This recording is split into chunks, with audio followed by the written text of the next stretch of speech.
Good morning. મારું નામ સ્નેહલ પુરાણી છે. હું શ્રી કેજે પોલિટેકનિક ભરૂચમાં ઇલેક્ટ્રિકલ એન્જિનિયરિંગ ડિપાર્ટમેન્ટમાં લેક્ચરર તરીકે ફરજ બજાવું છું.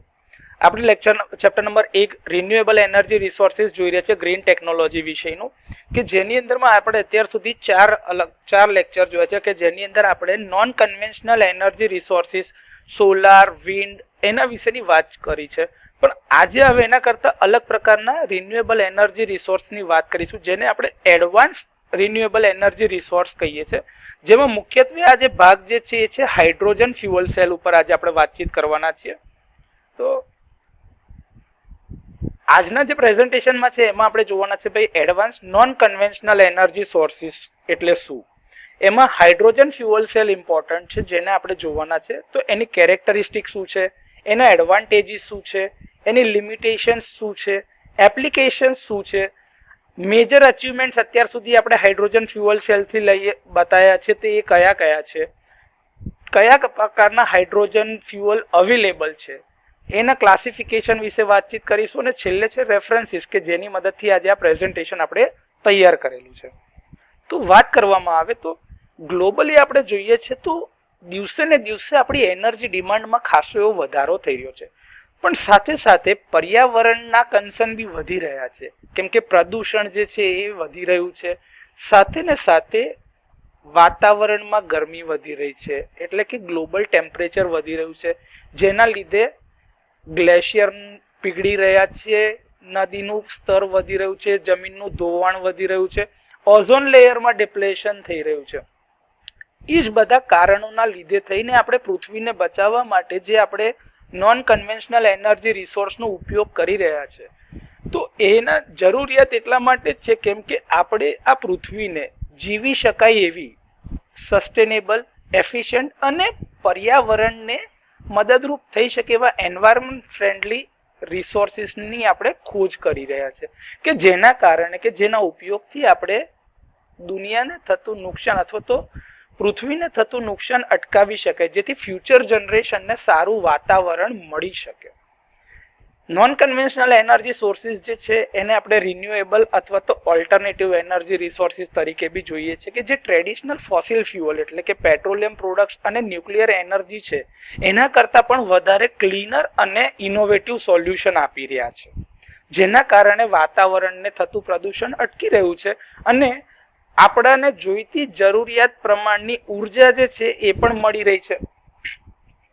આ પ્રકારના એનર્જી સોર્સિસ જે છે એ ક્રિટિકલ રોલ ભજવે છે, કે જેના કારણે આપણે અત્યારે ઉર્જા સંરક્ષણ અથવા તો ઉર્જાના ઉત્પાદન અથવા તો ઉર્જાના વપરાશને લઈને જેટલા બી આપણે ચેલેન્જીસ ફેસ કરી રહ્યા છે, કે આ તો જેટલી બી લિમિટેશન છે એની ઉપર જવા માટે આપણે આ પ્રકારના ઉર્જા સ્ત્રોતોનો ઉપયોગ કરી રહ્યા છે. અને સાથે જે ફોસિલ ફ્યુઅલ જે છે એની આપણે ખપત ઘટાડી રહ્યા છે અથવા તો એના ઉપરનો આપણો આધાર ઓછો કરી રહ્યા છીએ. અમુક એવા promising non conventional energy resources છે, જેમાં આપણે સોલાર ફોટોવોલ્ટેઇકની વાત કરી છે, વિન્ડ પાવરની વાત કરી છે, જીઓથર્મલ એટલે કે ભૂઉષ્મીય ઉર્જા, પૃથ્વીના પેટાળની જે ગરમી છે એની ઉર્જા, ઓશન એનર્જી કે જે દરિયાના મોજાના કારણે પાવર પ્રોડ્યુસ કરે છે, સાથે સાથે એડવાન્સ બાયોફ્યુઅલ અને મેઇન ઇમ્પોર્ટન્ટ જેના પર અત્યારે ફોકસ છે હાઇડ્રોજન ફ્યુઅલ સેલ્સ. કેમ કે હાઇડ્રોજન ફ્યુઅલ સેલ્સ જે છે એની એફિશિયન્સી બી સારી છે અને વાતાવરણમાં મુક્ત પ્રમાણમાં મળી રહે એવું ફ્યુઅલ છે. તો હાઇડ્રોજન વિશેની જો વાત કરવામાં આવે તો આપણે જાણીએ છીએ કે ભાઈ હાઇડ્રોજન એ અત્યારના સમયમાં ઇલેક્ટ્રિસિટી પ્રોવાઈડ કરવા માટે તેમજ હીટ પ્રોડક્શન, ઇન્ડસ્ટ્રીયલ એપ્લિકેશનમાં, ટ્રાન્સપોર્ટેશનમાં અને એનર્જી સ્ટોરેજની બાબતમાં સૌથી વધારે ઇમ્પોર્ટન્ટ ફ્યુઅલ છે. અને એના જ કારણે આપણે લો કાર્બન એનર્જી સિસ્ટમમાં હાઇડ્રોજનનો ઉપયોગ કરી શકીએ છીએ. બહુ પહેલાની વાત તો નથી કરતા, પરંતુ અત્યારથી લગભગ 30 વર્ષ પહેલા હાઇડ્રોજન જે છે એને આ સાયન્ટિસ્ટોએ અને મટીરિયલ સાયન્સના માણસોએ એકદમ ક્રિટિકલ એટલે કે જરૂરિયાતના સમયે વાપરી શકાય એવું અને ઇનડિસ્પેન્સેબલ એલિમેન્ટ ઓફ ડીકાર્બનાઇઝ્ડ એટલે કે જેની અંદરમાં કાર્બનનું પ્રમાણ ઓછું હોય અથવા તો નહિવત છે, કેમ કે હાઇડ્રોજન જે છે એ કાર્બનથી મુક્ત છે. તો એના એવા એલિમેન્ટ એટલે કે એ મટીરિયલ અથવા તો એ ધાતુને અથવા તો એ સબસ્ટન્સને પસંદ કરીને સસ્ટેનેબલ એનર્જી સિસ્ટમ બનાવવાની શરૂઆત કરી. કારણ કે જો જેની અંદર કાર્બન જ નહીં હોય તો એનાથી કાર્બન ડાયોક્સાઇડ પ્રોડ્યુસ નહીં થાય, અને કાર્બન ડાયોક્સાઇડ જો નહીં થાય તો વાતાવરણને થતું નુકસાન અટકી જશે. એટલે એ લોકોએ હાઇડ્રોજનને આઈડેન્ટિફાઈ કર્યો સોલ્યુશન તરીકે, ભાઈ કે ભવિષ્યનો ઉર્જા સ્ત્રોત તરીકે હાઇડ્રોજન એ જરૂરિયાત વાળો એક સોર્સ બની શકે છે કે જેના આધારે તમે ચોક્કસ, સિક્યોર, રિલાયેબલ, કોસ્ટ ઇફેક્ટિવ અને નોન પોલ્યુટિંગ એનર્જી પ્રોડ્યુસ કરી શકશો. આ એમનું એક વિઝન હતું. 30 વર્ષ પહેલાની વાત કરીએ છીએ. હજી બી આની અંદર ડેવલપમેન્ટ ચાલી રહ્યું છે, કેમ કે અત્યારે આપણે હાઇડ્રોજન ફ્યુઅલ સેલથી એનર્જી પ્રોડ્યુસ કરી રહ્યા છે, પરંતુ એ કોસ્ટ ઇફેક્ટિવ નથી. કોસ્ટ ઇફેક્ટિવ થવા માટે કે દરેક જણને પરવડી શકે, પોસાઈ શકે એવા પ્રમાણમાં ઉર્જા ઉત્પન્ન થવી જોઈએ, જે દિશામાં અત્યારે કોસ્ટ ઇફેક્ટિવનેસ માટે અત્યારે રિસર્ચ ચાલી રહ્યા છે. હાઇડ્રોજન જે છે એક એવું ઓલ્ટરનેટિવ ફ્યુઅલ છે કે જેનાથી દિવસે ને દિવસે તમે થોડાકથી વધારે તરફની પ્રોમિસ કરી રહ્યા છો કે ભાઈ આગળ જતા પેટ્રોલિયમ પ્રોડક્ટ્સનો તમે યુટિલાઇઝેશન સદંતર બંધ કરીને હાઇડ્રોજન ફ્યુઅલ સેલ ઉપર ચાલતા સાધનો જ વિકસાવી શકશો. હાઇડ્રોજન અને ફ્યુઅલ સેલ ટેકનોલોજી જે છે એના આધારે તમને એક મોટી વિશાળ ચોઇસ ઉત્પન્ન થશે કે જેના કારણે તમે આપણા દેશને આગળ લઈ જવા માંગીએ છીએ, જેના આધારે લો કાર્બન ઇકોનોમી એટલે કે વાતાવરણમાં જે કાર્બન ડાયોક્સાઇડનું ઉત્સર્જન થઈ રહ્યું છે એમાં ઘટાડો કરવા માંગીએ છીએ, અને જેટલું પરફોર્મન્સ અત્યારે વેહિકલનું મળી રહ્યું છે એટલું જ પરફોર્મન્સ કાં તો એના કરતાં વધારે સારું પરફોર્મન્સ, એના કરતાં વધારે સારું ઓપરેશન અને એના કરતાં વધારે લોકોને સેટિસ્ફેક્શન મળે એટલે કે કન્ઝ્યુમર એક્સપિરિયન્સ સારો મળી શકે એ ટેકનોલોજી તરફ આપણે અગ્રેસર થઈ રહ્યા છીએ. તો હાઇડ્રોજન ફ્યુઅલ સેલ માટે જે આટલી બધી આપણે વાત કરી રહ્યા છીએ તો એની કેરેક્ટરિસ્ટિક શું છે, એની લાક્ષણિકતાઓ શું છે એની વાત કરીએ તો એની લાક્ષણિકતા છે કે ભાઈ એની એનર્જી ડેન્સિટી સારી છે. વજનની દ્રષ્ટિએ જોવા જાય તો કેમ કે એ ગેસિયસ ફોર્મમાં છે તો જેટલી એનર્જી ડેન્સિટી એની સારી એટલું એ વધારે એફિશિયન્ટ પ્રોવાઈડ કરી શકે છે સોલ્યુશન. બીજું કે વાતાવરણને મદદરૂપ થાય છે, એન્વાયરમેન્ટ ફ્રેન્ડલી, કેમ કે એમાંથી કાર્બન ડાયોક્સાઇડ ઉત્સર્જિત થતો નથી. પુષ્કળ પ્રમાણમાં અવેલેબલ છે એટલે કે અબેન્ડન્ટ અવેલેબિલિટી. વર્સેટાલિટી એટલે કે એક કરતાં વધારે કામમાં ચાલી શકે છે અને એક કરતાં વધારે સ્ત્રોતમાંથી આપણને મળી રહે છે. એની કમ્બશન પ્રોપર્ટીઝ એટલે કે એને આપણે જ્યારે બી બાળવામાં આવે છે, બળતણ તરીકે ઉપયોગ કરવામાં આવે છે, તો એની જે કેલોરીફિક વેલ્યુ છે એના આધારે જે ઉષ્મા ઉત્પન્ન થાય છે અથવા તો જે કાર્ય થઈ શકે છે એ ખૂબ જ સારું છે. એના સ્ટોરેજના જે ચેલેન્જીસ છે એ ખૂબ જરૂરી છે, એના ઉપર આગળ આપણે ધ્યાન આપવાનું છે કારણ કે એ બી અત્યારે એક ચેલેન્જ છે, પરંતુ એક એની લાક્ષણિકતા છે. પ્રોડક્શનની મેથડ કે કઈ રીતે એને તમે પ્રોડ્યુસ કરો છો એના આધારે અલગ અલગ પ્રકારના હાઇડ્રોજન બની શકે છે, જેમ કે ગ્રીન હાઇડ્રોજન હોય, ગ્રે હાઇડ્રોજન હોય, કાં તો બ્લુ હાઇડ્રોજન હોઈ શકે છે. એના સેફટી કન્સિડરેશન બહુ જ ઇમ્પોર્ટન્ટ છે. ઇકોનોમિકલ ફિઝિબિલિટી કારણ કે કોસ્ટ ઇફેક્ટિવ સોલ્યુશન હોવું જોઈએ, અને ફ્યુઅલ સેલની એફિશિયન્સી. તો આ એની કેરેક્ટરિસ્ટિક જે છે આ એના પોઈન્ટ્સ છે જેને આપણે હવે ડિટેલમાં ડિસ્કસ કરવાના છે. તો આપણે જો જોઈએ તો હાઇડ્રોજન જે છે એની પાસે સૌથી વધારે પ્રમાણમાં એનર્જી ડેન્સિટી રહેલી છે વજનની દ્રષ્ટિએ, જેના લીધે તમે 120 મિલિયન જૂલ પર કિલોગ્રામ જેટલી ઊંચી એનર્જી ડેન્સિટી પ્રોડ્યુસ કરી શકો છો, કે જે અત્યારના તમારા પેટ્રોલિયમ એટલે કે ગેસોલિન પ્રોડક્ટના સાપેક્ષે 3 ગણી વધારે એનર્જી કન્ટેન્ટ એની પાસે રહેલો છે. અને એના જ કારણે એને આકર્ષક બનાવે છે કે જેથી કરીને તમે લાઇટ વેટ ફ્યુઅલ એપ્લિકેશનમાં એનો ઉપયોગ કરી શકો. એવિએશનમાં એટલે કે વિમાન જે હવાઈ માર્ગે જે તમારું ટ્રાન્સપોર્ટેશન થઈ રહ્યું છે એની અંદર, અને સ્પેસ એક્સપ્લોરેશનમાં કે જે આપણે પૃથ્વીની બહાર અંતરિક્ષમાં જે જઈ રહ્યા છે તેના માટે પણ એ એપ્લિકેશનોમાં તમે આ હાઇડ્રોજન ફ્યુઅલનો ઉપયોગ કરી શકો છો. બીજું એ છે કે એની એનર્જી ડેન્સિટી જે છે એ બાય વોલ્યુમ જોવા જઈએ તો ઓછી છે, અને એને કમ્પ્રેશન અથવા તો લિક્વિફિકેશન કરીને એનું સ્ટોરેજ કરી શકાય છે. જે સ્ટોરેજ એનો સૌથી મુખ્યત્વે જે ચેલેન્જિંગ વાળો પાર્ટ છે એના માટેનું એક સોલ્યુશન છે કે એને બહુ જ ઊંચા તાપમાને અથવા તો દબાણે એને કમ્પ્રેસ કરવામાં આવે છે અને એને લિક્વિફાઈડ ફોર્મની અંદરમાં સ્ટોરેજ કરી શકાય છે ટેન્કમાં. એન્વાયરમેન્ટલી ફ્રેન્ડલી છે જે આપણે જાણીએ છીએ, કેમ કે હાઇડ્રોજનની અંદરમાં ક્યાંય તમે જોશો તો કાર્બન તત્વ છે જ નહીં. તો હાઇડ્રોજનને જ્યારે બાળવામાં આવે છે અથવા તો એનાથી ફ્યુઅલ સેલ બનાવવામાં આવે છે તો એની બાય પ્રોડક્ટમાં પાણી બને છે, વેપર, વોટર વેપર. એના લીધે જ એમાં ઝીરો એમિશન ફ્યુઅલ બને છે at the point of use, કે જ્યારે તમે વાપરો છો ત્યારે એમાંથી કોઈ પણ પ્રકારનું એમિશન થતું નથી. એન્વાયરમેન્ટલ બેનિફિટ્સની જો વાત કરવામાં આવે તો હાઇડ્રોજન જે રીતે પ્રોડ્યુસ થાય છે કે જેના આધારે એની બાય પ્રોડક્ટમાં પાણી મળે છે H2O, કે જેનાથી કોઈ પણ પ્રદૂષણ ફેલાતું નથી, એટલે જ એને ગ્રીન હાઇડ્રોજન કહેવામાં આવે છે. અને એ સૌથી સસ્ટેનેબલ ઓપ્શન છે કારણ કે એની બાય પ્રોડક્ટમાં તમને પાણી મળે છે જે H2O ને ફરીથી રિસાયકલ કરીને એમાંથી હાઇડ્રોજન મેળવી શકાય છે.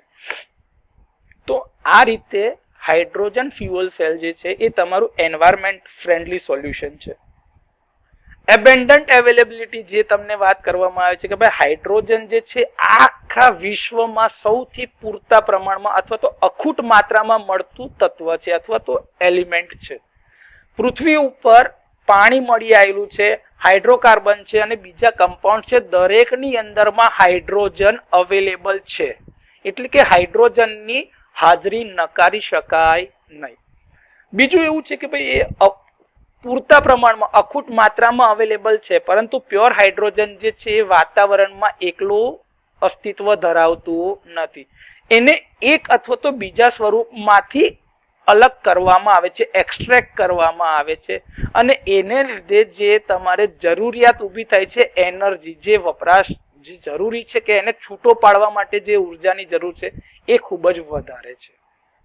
વર્સેટાલિટીની આપણે વાત કરીએ તો હાઇડ્રોજન ફ્યુઅલ જે છે એક કરતાં વધારે એપ્લિકેશનોમાં ઉપયોગી છે, જેમ કે ફ્યુઅલ સેલનો ઉપયોગ કરીને તમે વેહિકલ ટ્રાન્સપોર્ટેશનનો યુઝ કરો છો અથવા તો સ્ટેશનરી પાવર જનરેશનની અંદર એપ્લિકેશનમાં ફ્યુઅલ સેલ વાપરી શકાય છે. ઇન્ડસ્ટ્રીયલ પ્રોસેસ માટે તમે એને બળતણ તરીકે વાપરી શકો છો, કમ્બશન એલિમેન્ટ તરીકે. એનર્જી સ્ટોરેજની વાત કરવામાં આવે તો it can store excess renewable energy and be reconverted to electricity. જે હાઇડ્રોજન ફ્યુઅલ સેલની આપણે વાત કરીએ છીએ, જરૂર પડે ત્યારે એ પ્રોસેસ કરેલા ફ્યુઅલ સેલની જગ્યા પર હાઇડ્રોજન બળતણને પ્રેશરાઇઝ કરીને સ્ટોર કરી રાખવામાં આવે અને જરૂર પડે ત્યારે એનો જ યુઝ કરીને તમે ઇલેક્ટ્રિસિટી અગેન પ્રોડ્યુસ કરી શકો છો. તો આ એની વર્સેટાઇલ એપ્લિકેશન્સ છે. જે વાત કરીએ એની કમ્બશન પ્રોપર્ટીઝની, તો હાઇડ્રોજનના જે છે હાઈ ફ્લેમ વેલોસિટી, એના કારણે જ એ એન્જિનની અંદરમાં કમ્બશન માટે ખૂબ જ ઇફેક્ટિવ અને એફિશિયન્ટ છે કે એના કારણે તમે સારો એવો પાવર પ્રોડ્યુસ કરી શકો છો. બીજું, એને જે જરૂરિયાતની ઇગ્નિશન એનર્જી છે ખૂબ જ ઓછી છે, એટલે કે એનો મતલબ કે ઝડપથી સળગી જાય છે. તો બળતણ તરીકે ઉપયોગી જે હોવું જોઈએ એની આ એક કેરેક્ટરિસ્ટિક છે. તો ઇઝીલી કમ્બશેબલ છે અને જ્યારે એ બળી રહ્યું છે ત્યારે એની કોઈ જાતની જ્યોત દેખાતી નથી. પ્યોર ફોર્મ હોય હાઇડ્રોજનનું ત્યારે એ બળે તો એની કોઈ જાતની ફ્લેમ્સ દેખાતી નથી, જેના કારણે એક ચેલેન્જ ઊભો થાય છે કારણ કે એ તમને દેખાશે નહીં. ઇનવિઝિબલ ફ્લેમ હોય, દેખાય ના, તો ક્યાંક સળગતું હોય તો તમારા કોઈ બી વ્યક્તિને કાં તો કશા બી આગ લાગી શકવાનું જોખમ રહેલું છે. આ સૌથી મોટો એક સેફટી ચેલેન્જ છે. બીજી વાત કરવામાં આવે તો ભાઈ સ્ટોરેજના ચેલેન્જીસ છે. તો કે ભાઈ લો વોલ્યુમેટ્રિક ડેન્સિટી હોવાના કારણે એનું સ્ટોરેજ ડિફિકલ્ટ છે. બીજું કે એને એક જગ્યાથી બીજી જગ્યાએ જ્યારે ટ્રાન્સપોર્ટેશન કરવાનું આવે છે એ બી એક ચેલેન્જિંગ ટાસ્ક છે. એના માટે શું કરવામાં આવે છે કે ભાઈ કમ્પ્રેસ્ડ હાઇડ્રોજન ગેસ જે છે એને બહુ જ ઊંચા પ્રેશર ઉપર દબાવવામાં આવે છે અને એ ટાઈમે પ્રેશર 350 થી 712 જેટલું પ્રેશર હોય છે, જેના આધારે કમ્પ્રેસ થયેલો હાઇડ્રોજન ગેસ લિક્વિફાઈડ ફોર્મમાં કન્વર્ટ થાય છે, જેને આપણે required cooling to cryogenic temperature -253 degree Celsius ઉપર એને સાચવવામાં આવે છે લિક્વિડ હાઇડ્રોજનને, જેનાથી એ એનર્જી ઇન્ટેન્સિવ રહી શકે. કેમિકલી એનું સ્ટોરેજ થઈ શકે છે કાં તો મેટલ હાઇડ્રેટ્સના ફોર્મમાં અથવા તો એમોનિયાના ફોર્મમાં, કે જેના આધારે સેફર અથવા તો મોર એફિશિયન્ટ સ્ટોરેજ પોસિબલ થઈ શકે છે. અગેન કેમિકલ એનર્જીનું કન્વર્ઝન આપણે ઇલેક્ટ્રિસિટીમાં ઇઝીલી કરી શકીએ છીએ with the help of battery and all other elements. આપણે જોયેલું જ છે, તો એ કન્વર્ઝન થઈ શકે છે. પરંતુ સ્ટોરેજનો જે ચેલેન્જ છે એને તમે ખાસા હદ સુધી અલગ અલગ ઓપ્શનમાં સ્ટોર કરી શકો છો. એના પ્રોડક્શનની મેથડની જો વાત કરવામાં આવે તો જે વસ્તુના આધારે એનું પ્રોડક્શન થઈ રહ્યું છે એના આધારે એના ક્લાસિફિકેશન છે. જેમ કે જો તમે રિન્યુએબલ એનર્જી રિસોર્સને ઇલેક્ટ્રોલાઇસિસ વોટર એટલે કે પાણીનું ઇલેક્ટ્રોલાઇસિસ પ્રોસેસથી જો તમે હાઇડ્રોજન ઉત્પન્ન કરી રહ્યા છો, એટલે કે H2 અને O એ બંનેને એકબીજાથી છૂટા પાડી રહ્યા છો, ત્યારે જે હાઇડ્રોજન પ્રોડ્યુસ થાય છે એને આપણે ગ્રીન હાઇડ્રોજન કહીએ છીએ. બ્લુ હાઇડ્રોજન એટલે કે ભાઈ તમે નેચરલ ગેસ જે છે CH4 મિથેન છે, ઇથેન, પ્રોપેન, બ્યુટેન, એ બધા ગેસની અંદરમાંથી કાર્બન કેપ્ચર અને સ્ટોરેજની મદદથી જ્યારે તમે એને છૂટો પાડો છો ત્યારે તમારી પાસે બ્લુ હાઇડ્રોજન આવે છે. ફોસિલ ફ્યુઅલ એટલે કે ગેસોલિન પ્રોડક્ટ્સની વાત કરીએ without carbon capture and storage element, તો એના આધારે જે કાર્બન એમિશન થાય છે અને જે હાઇડ્રોજન અલગ પડે છે, છૂટો પડે છે, એને આપણે ગ્રે હાઇડ્રોજન કહીએ છીએ. અને બ્રાઉન હાઇડ્રોજન એટલે કે જે કોલસાની મદદથી પ્રોડ્યુસ કરવામાં આવે છે અને આની અંદરમાં સારું એવું એમિશન એટલે કે ધુમાડો ઉત્પન્ન થાય છે અને વાતાવરણને નુકસાન થાય છે. પરંતુ એમાંથી બી છૂટો હાઇડ્રોજન પડી શકે છે જેને આપણે બ્રાઉન હાઇડ્રોજન તરીકે ઓળખીએ છીએ. સેફ્ટી કન્સિડરેશનની જો વાત કરવામાં આવે તો આગળ કીધું એ જ પ્રમાણે કે ભાઈ નોન ટોક્સિક એટલે ઝેરી વાયુ નથી અને એ ઝડપથી વાતાવરણમાં લીક થઈ શકે છે, ફેલાઈ શકે છે, એ ઝડપથી આગ લાગી શકે એવો છે. અને આગળ જે તમને કીધું કે ભાઈ જ્યારે પ્યોર હાઇડ્રોજન બળી રહ્યો હોય તો એની ફ્લેમ સળગતી દેખાતી નથી, જેના કારણે આપણાને આગ લાગવાનું જોખમ રહી શકે છે કે ભાઈ માણસને કાં તો કોઈ પણ સાધનને કાં તો વાતાવરણમાં કોઈ પણ એલિમેન્ટને આગ લાગવાનું જોખમ વધી શકે છે. અને એના જ આધારે એનું જ્યારે ટ્રાન્સપોર્ટેશન કાં તો સ્ટોરેજ અને હેન્ડલિંગ થતું હોય છે તો ખૂબ જ સાવચેતી રાખવામાં આવે છે. બીજું એક એની પ્રોપર્ટી છે કે એનો કોઈ કલર નથી, એની કોઈ સુગંધ નથી અને એનો કોઈ ટેસ્ટ નથી, જેના આધારે એનું લીકેજ જો થાય તો એ ડિટેક્ટ કરવા માટે તમારે સ્પેશિયલાઇઝ સેન્સરની જ જરૂર પડે. તમે સૂંઘીને કાં તો જોઈને કાં તો તમને એના આધારે એની કોઈ અસર દેખાશે નહીં કે હાઇડ્રોજન લીક થયો છે કે નથી લીક થયો, એ તમે માપી શકો જ નહીં. એના માટે સ્પેશિયલાઇઝ સેન્સર જ જોઈએ. ઇકોનોમિક ફિઝિબિલિટીની જો વાત કરવામાં આવે તો હાઇડ્રોજન ફ્યુઅલનું પ્રોડક્શન, એનું સ્ટોરેજ અને એનું ડિસ્ટ્રીબ્યુશન જે છે અત્યારે સૌથી મોંઘામાં મોંઘી વસ્તુ છે. અને એટલે જ હાઇડ્રોજન ફ્યુઅલ સેલ પર ચાલતી ગાડીઓ છે, કાં તો ટુ વ્હીલર છે, કાં તો બસીસ છે, અત્યારે એનો ખર્ચો ખૂબ જ વધારે છે. અને એટલે જ ગવર્મેન્ટ અત્યારે પોતાના હસ્તક લઈને એમના ઓર સસ્તું બનાવવા માટેના રિસર્ચ અને ડેવલપમેન્ટ્સ પર ફોકસ કરી રહ્યા છે. આ કોસ્ટ ધીરે ને ધીરે જેમ જેમ પ્રોડક્શન ટેકનોલોજીમાં વધારો થશે, ઇલેક્ટ્રોલિસિસ સારા અમાઉન્ટમાં થશે, બહુ મોટા સ્કેલ ઉપર જ્યારે આનું ડેવલપમેન્ટ અથવા તો પ્રોડક્શન થશે ત્યારે એનો કોસ્ટ ઓછો થતો જશે. ફ્યુઅલ સેલની એફિશિયન્સીની વાત કરીએ તો જ્યારે ફ્યુઅલ સેલમાં વાત કરીએ તો હાઇડ્રોજન ફ્યુઅલ સેલની એફિશિયન્સી 60 થી 70% છે કે જે તમારા conventional internal combustion engine IC એન્જિનની કરતાં ઘણું એફિશિયન્ટ છે. કેમ કે આઈસી એન્જિનની એફિશિયન્સી 20 થી 30% છે, જેના કરતાં આની એફિશિયન્સી ખૂબ જ વધારે સારી છે. અને એટલે જ બહુ ઓછા ફ્યુઅલથી બહુ લાંબુ અંતર કાપી શકાશે, એટલે કે તમને એવરેજ સારી મળે છે.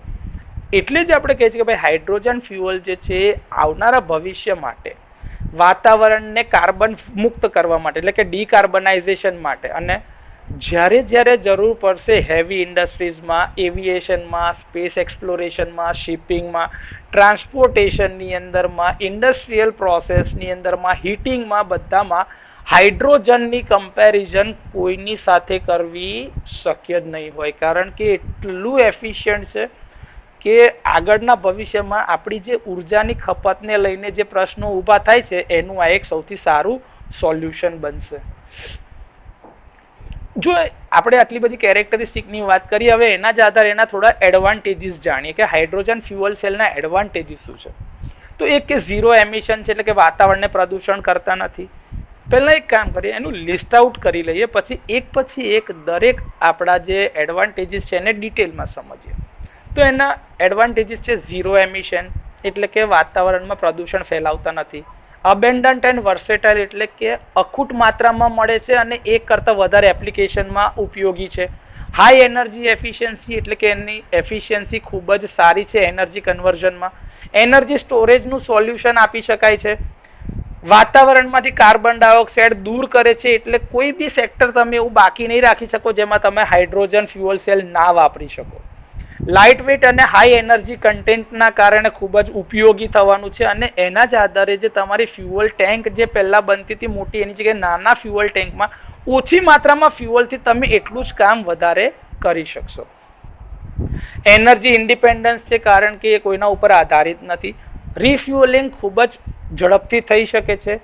રિડ્યુસ્ડ એર પોલ્યુશન, કે વાતાવરણમાં પ્રદૂષણ કરતા જ નથી. કાર્બન ડાયોક્સાઇડ અથવા તો કાર્બન કન્ટેન્ટ વાતાવરણમાં ઉત્સર્જિત કરતા નથી. સ્કેલેબિલિટી અક્રોસ ઇન્ડસ્ટ્રીઝ, એટલે કે કોઈ પણ પ્રકારની એનર્જી અથવા તો ઇન્ડસ્ટ્રીની અંદરમાં તમે એ વાપરી શકવાના છો. એના આધારે તમે સર્ક્યુલર ઇકોનોમીને સપોર્ટ કરો છો. આ સર્ક્યુલર ઇકોનોમી એટલે કે ભાઈ પૈસા ફરતા રહે રોટેશનમાં, એટલે માર્કેટ વધારે ને વધારે સ્ટ્રોંગ થતું જાય. ઇનોવેશન એન્ડ ઇકોનોમિક ગ્રોથ, અત્યારે એના ઉપર જ ફોકસ કરીને રિસર્ચ એન્ડ ડેવલપમેન્ટના આધારે તમે જેટલું સારું અને સસ્તો હાઇડ્રોજન પ્રોડ્યુસ કરી શકો એટલું એ વધારે સારું છે. હવે એક પછી એક એડવાન્ટેજને થોડા ડિટેલમાં સમજીએ. તો પહેલો એડવાન્ટેજ છે ઝીરો એમિશન. તો કે જ્યારે હાઇડ્રોજન ફ્યુઅલ સેલ તરીકે વાપરવામાં, જે ટ્રાન્સપોર્ટેશનમાં આપણે સૌથી વધારે વાપરીએ છીએ, ત્યારે એની બાય પ્રોડક્ટ તરીકે વોટર વેપર, એટલે કે પાણીની વરાળ મળે છે, જેના કારણે કોઈ વાતાવરણમાં પ્રદૂષણ થતું ન હોવાના કારણે એ ચોખ્ખું અને વાતાવરણને મદદરૂપ થઈ શકે એવું ફ્યુઅલ છે જ્યારે એ વપરાશમાં લઈએ છીએ ત્યારે.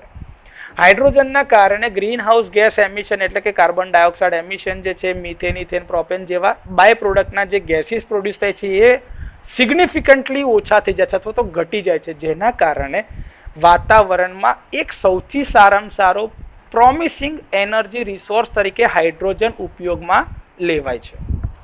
આગળ કીધું એની કેરેક્ટરિસ્ટિક પ્રમાણે એ જ કે ભાઈ અબેન્ડન્ટ અને વર્સેટાઇલ, એટલે કે અખૂટ માત્રામાં છે અને એક કરતાં વધારે એનર્જી સેક્ટરમાં આપણે એને વાપરીએ છીએ. જે વાત કરી એ જ વાત અહીંયા લખેલી છે. હાઈ એનર્જી એફિશિયન્સી, જે તમને કીધું કે ભાઈ કે એનર્જી એફિશિયન્સી જોવા જાય તો તમારા નોર્મલ ઇન્ટરનલ કમ્બશન એન્જિનની સાપેક્ષે એની એફિશિયન્સી ખૂબ જ વધારે છે, જેના કારણે એનર્જી યુટિલાઇઝેશનમાં અને પાવર જનરેશન, કે જે સ્ટેટિક એપ્લિકેશન છે ત્યાં, અથવા તો મોબાઈલ એનર્જી સોલ્યુશન્સની અંદરમાં એ સૌથી વધારે ઇફેક્ટિવ છે. એનર્જી સ્ટોરેજ જે અત્યારે સૌથી મોટો પ્રોબ્લેમ છે, પણ એના માટે બી આપણે સોલ્યુશન કાઢ્યું કે ભાઈ એને હાઈ પ્રેશરાઇઝ્ડ વેક્યુમ ચેમ્બર બનાવીને અથવા તો ચેમ્બર બનાવીને એમાં સ્ટોર કરો, કાં તો એને લિક્વિફાઈડ ફોર્મમાં સ્ટોર કરો. અને એ ના થતું હોય તો ભાઈ આપણે જે કેમિકલી પ્રોસેસ તરીકે એમોનિયાને એમાં જે સ્ટોર કરીએ છીએ, જેને ફરીથી આપણે એનર્જીની જરૂરિયાત લાગે ત્યારે એને કન્વર્ટ કરી શકીએ છીએ. જરૂર પડે ત્યારે તમે આનું એનર્જી સોલ્યુશન બદલી શકો છો. સ્ટોરેજ અલગ અલગ રીતે થઈ શકે છે. આ એનો એક ફાયદો પણ છે. ડીકાર્બનાઇઝેશન, હાર્ડ ટુ અબેટ ફેક્ટર, એટલે કે એના લીધે વાતાવરણમાં પ્રદૂષણ ફેલાતું જ નથી. એટલે કોઈ પણ પ્રકારની ઇન્ડસ્ટ્રી હોય, જેમ કે હેવી ઇન્ડસ્ટ્રીઝની વાત કરીએ તો સ્ટીલ ઇન્ડસ્ટ્રી છે, સિમેન્ટ ઇન્ડસ્ટ્રીઝ છે, લોખંડી ઇન્ડસ્ટ્રીઝ છે, તમે ગમે તે હેવી એન્જિનિયરિંગની કોઈ પણ એનર્જીની ઇન્ડસ્ટ્રી લઈ શકો છો. ત્યાં આગળ બધી જગ્યા ઉપર હાઇડ્રોજન ફ્યુઅલ જે છે એ ઇકોનોમિક સોલ્યુશન પ્રૂવ થવાનું જ છે અને પ્રદૂષણ નહીં થાય એના આધારે વાતાવરણને બી સુગમતા રહેશે. એવિએશન અને શિપિંગમાં બી વાપરી શકાય છે જે કીધું. અને આ જ બધા સેક્ટરમાં જો તમે એનો વધારે ને વધારે ઉપયોગ કરશો તો વાતાવરણની અંદરમાં જે કાર્બન ડાયોક્સાઇડનું ઉત્સર્જન થઈ રહ્યું છે એ ઘટશે, જેના આધારે વાતાવરણ વધારે ચોખ્ખું રહી શકશે. Light wet and high energy content, જે આગળ તમને કીધું કે ભાઈ 120 મિલિયન જૂલ પ્રતિ કિલોગ્રામની એનર્જી ડેન્સિટી ધરાવે છે. એના કારણે બહુ ઓછી જગ્યામાં જેટલું હાઇડ્રોજન રોકાય છે એના લીધે એટલી જ વધારે એનર્જી પ્રોડ્યુસ કરી શકાય છે. તો બની શકે કે ભાઈ એરોસ્પેસની અંદરમાં અથવા તો લોંગ ડિસ્ટન્સ ટ્રાન્સપોર્ટેશન માટે હાઇડ્રોજન ફ્યુઅલ સેલ એ ભવિષ્યની અંદરમાં વધારે સારું પરફોર્મન્સ આપી શકે છે. અને એટલે જ કદાચ ઓછી ફ્યુઅલ ટેન્કની જગ્યા રાખીને તમે લાંબા અંતરે ઝડપથી જઈ શકશો.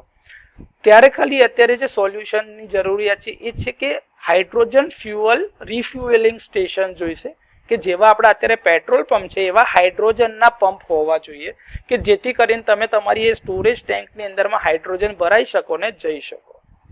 આમાં મુખ્યત્વે આપણે જે કહી રહ્યા છીએ એ હાઇડ્રોજન ફ્યુઅલ જે છે વાપરવાનું, એની અંદરમાં ગ્રીન હાઇડ્રોજન વપરાય તો વધારે સારું છે, કારણ કે એની બાય પ્રોડક્ટ તરીકે આપણાને વોટર વેપર કન્ટેન્ટ જ મળવાનું છે, તો એ વધારે સારું સોલ્યુશન બની શકે છે. આગળ જે વાત કરીએ એનર્જી ઇન્ડિપેન્ડન્સ છે, કારણ કે એ વાતાવરણમાં ને ડોમેસ્ટિક રિસોર્સમાં આપણી આજુબાજુ જ અવેલેબલ છે, એટલે એના માટે આપણે બહારથી કોઈ ફ્યુઅલ મંગાવવું પડશે નહીં. એના આધારે એનર્જી સિક્યુરિટીમાં વધારો થશે, કારણ કે કોઈ પણ દેશ સાથે ધારો કે યુદ્ધ થાય તો એનીથી આગળવાળા દેશથી જો આપણને ધારો કે ગેસ આવી રહ્યો છે કઝાકિસ્તાન બાજુથી, તો ઇન્ડિયા અને પાકિસ્તાનની વચ્ચે જો વોર થાય તો કદાચ આપણો ગેસ પ્રોડક્શન અથવા તો ગેસનો સપ્લાય રોકી શકે છે. એવી જ રીતે સિંધુ નદીના બંધ ઉપરથી એ લોકો પાણી છોડવાનું બંધ કરે તો પંજાબની અંદરમાં ખેતીમાં તકલીફ થઈ શકે છે. એ જ રીતે આ બાજુ ચાઇના બાજુથી અથવા તો નેપાળ બાજુથી જો બંધ જે બનાવેલો છે એ બંધ ખોલી નાખે તો વધારે પડતું પાણી આવી જવાના લીધે બી આપણા દેશને નુકસાન થઈ શકે છે. તો આ જે હાઇડ્રો એનર્જી આપણે યુઝ કરી રહ્યા છે, કાં તો પછી ગેસિયસ ફોર્મમાં એનર્જી યુઝ કરી રહ્યા છે, તો આ બધા રિસોર્સિસની ઉપર લિમિટેશન છે કે એનર્જી સિક્યુરિટી ઓછી છે, કારણ કે આપણે બીજા ઉપર આધારિત છે આ બાબતે, અને આપણે એ ઇમ્પોર્ટ કરી રહ્યા છે. તો હાઇડ્રોજન ફ્યુઅલના લીધે આપણને એનર્જી ઇન્ડિપેન્ડન્સ મળી શકે છે.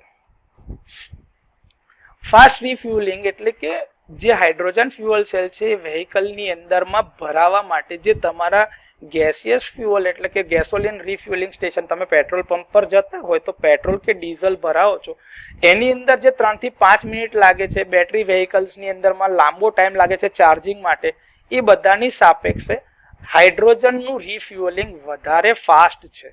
તો તમારે જે બેટરી વેહિકલની અંદરમાં જે બેટરી ફૂલ ચાર્જ થવા માટે અડધો કલાક કે 35 મિનિટ કે 50 મિનિટની જે રાહ જોવી પડે છે, એટલો લાંબો ટાઈમ તમારે રાહ જોવી પડશે જ નહીં.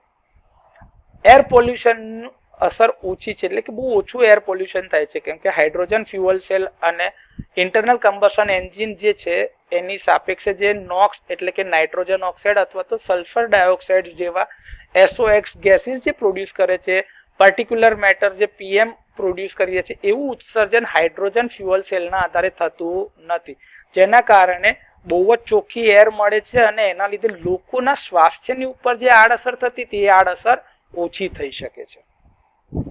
સ્કેલેબિલિટી એક્રોસ ઇન્ડસ્ટ્રીઝ, કે ભાઈ બધી પ્રકારના ઉર્જા સ્ત્રોતની જે સાપેક્ષમાં તમારું જે હાઇડ્રોજન ફ્યુઅલ સેલ છે વધારે એફિશિયન્ટ છે, એના કારણે જ ભવિષ્યની ઉર્જાની જે ડિમાન્ડ જે છે, અલગ અલગ એપ્લિકેશનો જે છે બહુ ઊંચા એટલે કે ભાઈ બહુ લાર્જ સ્કેલ પર પાવર જનરેશન છે, નાના નાના રેસિડેન્શિયલ એપ્લિકેશનની જે એનર્જી સિસ્ટમ્સ છે, પોર્ટેબલ ઇલેક્ટ્રોનિક સાધનો છે, બધાની અંદરમાં તમે એનો ઉપયોગ કરી શકો છો અને એની સ્કેલેબિલિટી વધારી શકો છો, જેથી કરીને વાતાવરણમાં થતું પ્રદૂષણ ઘટાડી શકાય.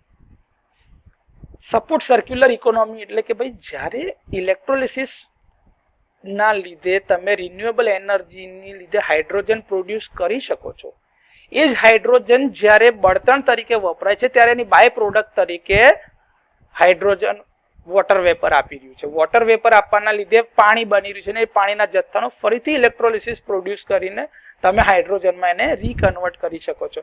તો એના લીધે સર્ક્યુલર અને સસ્ટેનેબલ એનર્જી સિસ્ટમ ફ્લો કરે છે, એટલે કે જેના લીધે પ્રોડ્યુસ થયું પાછું બાય પ્રોડક્ટ તરીકે એ જ આપે છે, એટલે આ સાયકલ કન્ટિન્યુઅસલી તમારી ચાલતી રહે છે અને એના જ લીધે માર્કેટમાં જે ગ્રોથ દેખાય છે એ ગ્રોથ નેશનનો વધારે સારો છે. એ જ વાત છેલ્લે કરી છે કે ભાઈ ઇનોવેશન એન્ડ ઇકોનોમિક ગ્રોથ.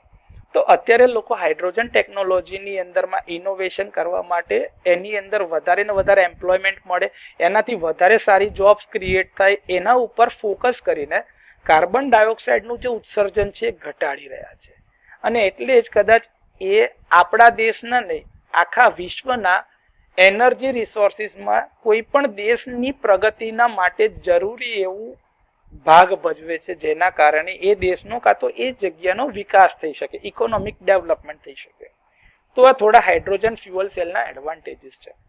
અત્યાર સુધી તમે એની કેરેક્ટરિસ્ટિક વિશે જોયું, તમે એના ફાયદા વિશેની વાત કરી, થોડા એના ગેરફાયદા જે છે જે અત્યારે ઇમ્પોર્ટન્ટ છે એની થોડીક વાત કરીએ. તો હાઇડ્રોજન ફ્યુઅલ સેલની થોડી લિમિટેશન્સ છે, જેમ કે હાઈ પ્રોડક્શન કોસ્ટ એટલે કે ખર્ચો વધારે છે, એનર્જી ઇન્ટેન્સિવ પ્રોડક્શન કેમ કે એની અંદરમાં વધારે ઉર્જાની જરૂરિયાત છે, સ્ટોરેજ અને ટ્રાન્સપોર્ટેશનના ચેલેન્જીસ છે, સેફટી કન્સર્નની આગળ વાત કરી, એના માટેનું જરૂરી ઇન્ફ્રાસ્ટ્રક્ચર જે છે એ અવેલેબલ નથી કાં તો એ બનાવવા માટે બહુ ખર્ચો થાય છે, એનર્જી ચેનની અંદરમાં જે એના એફિશિયન્સીના લોસીસ થાય છે એ ઘણા છે, એન્વાયરમેન્ટલ કન્સર્નની વાત કરીએ, જો એકલા ગ્રીન હાઇડ્રોજન નહીં એના સિવાયના જે હાઇડ્રોજન છે એના લીધે વાતાવરણમાં પ્રદૂષણ ફેલાય છે, તો એ પ્રકારના એનર્જી રિસોર્સના લીધે વાતાવરણને થતા નુકસાનની વાત કરીએ, કોસ્ટ કમ્પિટિટિવનેસ અને અલ્ટરનેટિવ્સ કેમ કે એની સાપેક્ષે સોલાર અને વિન્ડથી વધારે સારો પાવર મળી રહ્યો છે અને એ કોસ્ટ ઇફેક્ટિવ સોલ્યુશન છે, પબ્લિકનું પરસેપ્શન અને એના માટેની અવેરનેસ જરૂરિયાત છે, રિસોર્સ અને મટીરિયલનો થોડો કન્સ્ટ્રેન્ટ જે છે એની વાત કરીશું, રેગ્યુલેટરી અને એની પોલિસીના માટેના જે કંઈ બી તમને અટકાવતા પરિબળો છે પરિબળોથી ઉપર કેવી રીતે જવાય એના વિશેની વાત છે, અને વેહિકલ અને ઇક્વિપમેન્ટ અવેલેબિલિટી માટે જે એની લિમિટેશન્સ છે, તો આ થોડા ડિસએડવાન્ટેજીસ છે જેને હવે થોડા ધ્યાનથી અથવા તો ડિટેલમાં જાણી લઈએ. તો પહેલું છે હાઇડ્રોજનનો પ્રોડક્શન કોસ્ટ.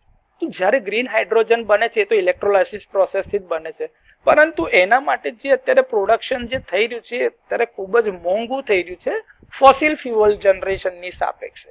તો આપણે ફોસિલ ફ્યુઅલ પર ચાલતા વેહિકલને વધારે અત્યારે પ્રાધાન્ય મળી રહ્યું છે, પરંતુ આ ટેકનોલોજી હજી વિકસી રહી છે એટલે સમય જતાં આનો કોસ્ટ ઘટશે.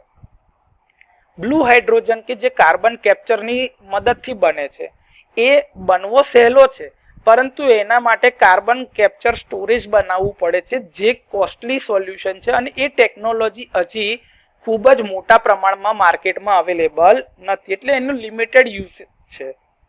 એનર્જી ઇન્ટેન્સિવ પ્રોડક્શન, તો કે ભાઈ હાઇડ્રોજન જે વાતાવરણમાં છે એ નેચરલી ફ્રીલી અવેલેબલ નથી, એ કોકને કોકની સાથે ભેગો છે, એ ભેગો જે છે એનામાંથી એને છૂટો કરવા માટે તમારે એનર્જીનું ઇનપુટ જોઈએ છે. જેમ કે પાણી છે તો પાણીમાં હાઇડ્રોજનની સાથે ઓક્સિજન છે, નેચરલ ગેસ છે તો એમાં મિથેન, ઇથેન, પ્રોપેન, બ્યુટેન ગમે તે પ્રકારના ગેસીસ હોઈ શકે જેમાં એની સાથે કાર્બન છે, બાયોમાસ છે તો બી એની અંદરમાં ક્યાંક ને ક્યાંક બીજા તત્વો એની સાથે મિક્સ કરેલા છે.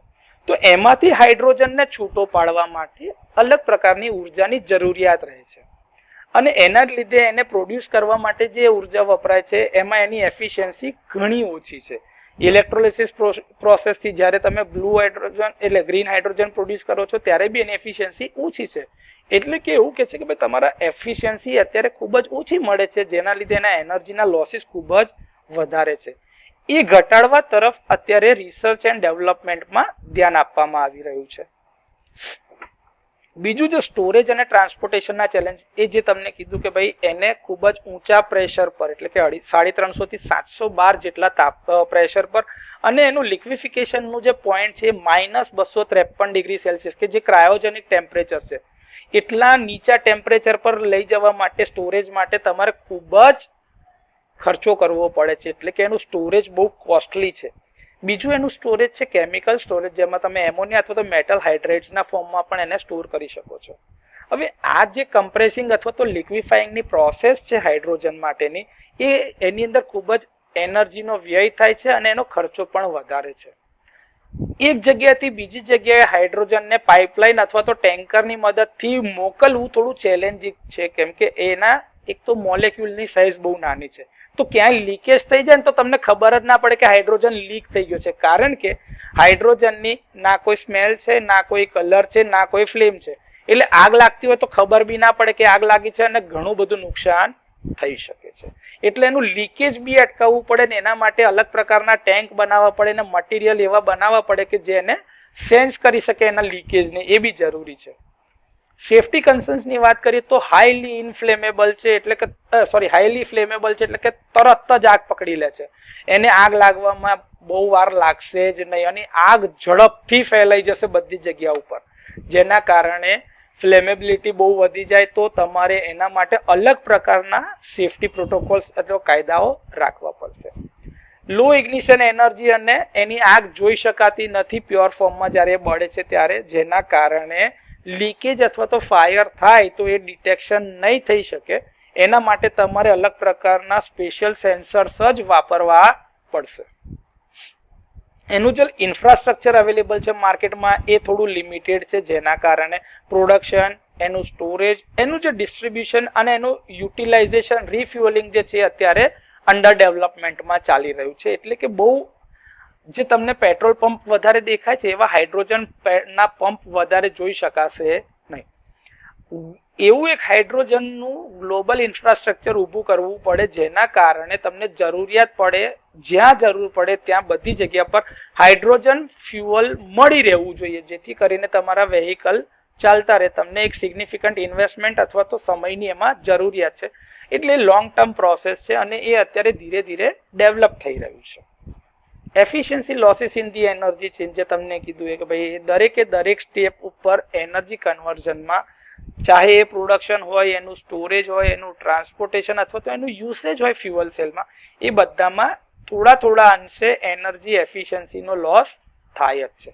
તો જોવા જઈએ કે ભાઈ વેલ ટુ વ્હીલ એટલે કે જ્યાંથી લેવામાં આવે ત્યાંથી વાપરાય ત્યાં સુધીની એની એફિશિયન્સી જે છે ખૂબ જ ઓછી છે.